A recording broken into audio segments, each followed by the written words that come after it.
Srimate Ramanujaya Namaha.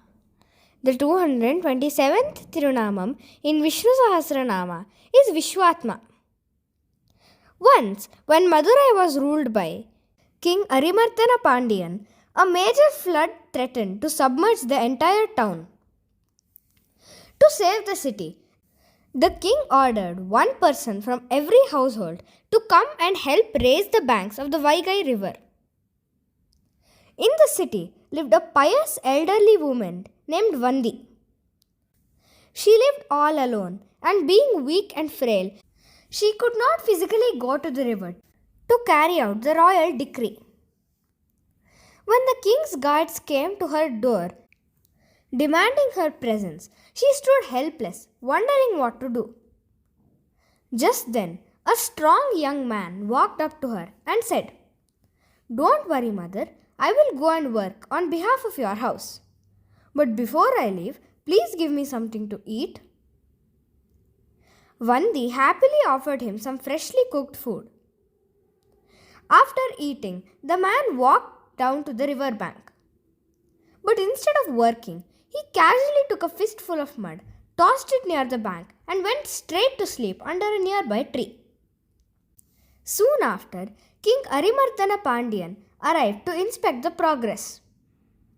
He noticed that the entire river bank had been raised, except for one glaring gap where the water could easily breach and flood the city. Looking around, he spotted a young man fast asleep. The furious king marched over, woke him up, and reprimanded him.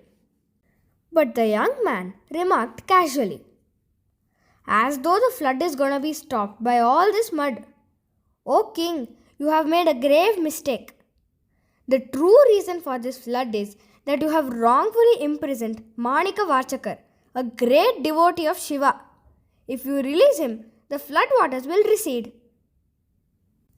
The king had previously given Manika Vachakar a vast sum of money to purchase horses for the royal cavalry, but the saint had spent it all to construct a magnificent temple for Lord Shiva. "How dare you question my royal judgment? Not only are you lazy, but you are also defiant," shouted the king. In a fit of rage, the king raised his cane and struck the young man across the back. But the young man stood completely unfazed. Instead, it was the king and every single person standing on that riverbank who let out a painful yell, feeling the burning sting of the cane on their own backs. Realizing that the young man was none other than Lord Sundareshwara himself, the king instantly apologized. Shiva ordered the immediate release of his devotee Manika Vachakar and blessed the king before vanishing. Later, Parvati asked Shiva, "How is it that when the king struck you, everyone present there felt the pain?" Shiva replied, "That's because I, along with all the sentient and insentient beings, form the cosmic body of Perumal. Think of it this way. If someone hits your hand, the pain radiates through the entire limb like a flowing current. Your entire body reacts. Your eyes shed tears. Your other hand reaches out to soothe the spot and your legs wobble. Because the entire creation is interconnected as the grand body of Perumal, the blow I received vibrated through everyone." This profound truth is echoed across several timeless scriptures. The Brihadaranyaka Upanishad declares, "Yasya prithvi shariram, yasya tejas shariram, yasya atma shariram." He, for whom the earth, the fire, and the soul form the physical body.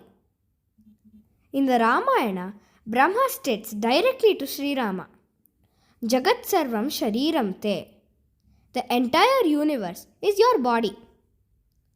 The Vishnu Purana affirms, "Tani sarvani tadvapuhu." All elements constitute his divine form. The Supreme Lord willed to create various beings out of his own cosmic body. Every soul or Jivatma is a cell in the body of the Paramatma. But Parvati followed up with another brilliant question. If that is the case, when an ordinary person is hit, why doesn't the rest of the world feel their pain? Shiva smiled and explained. When the king struck me, I was deeply contemplating the ultimate reality that I am the body of Perumal.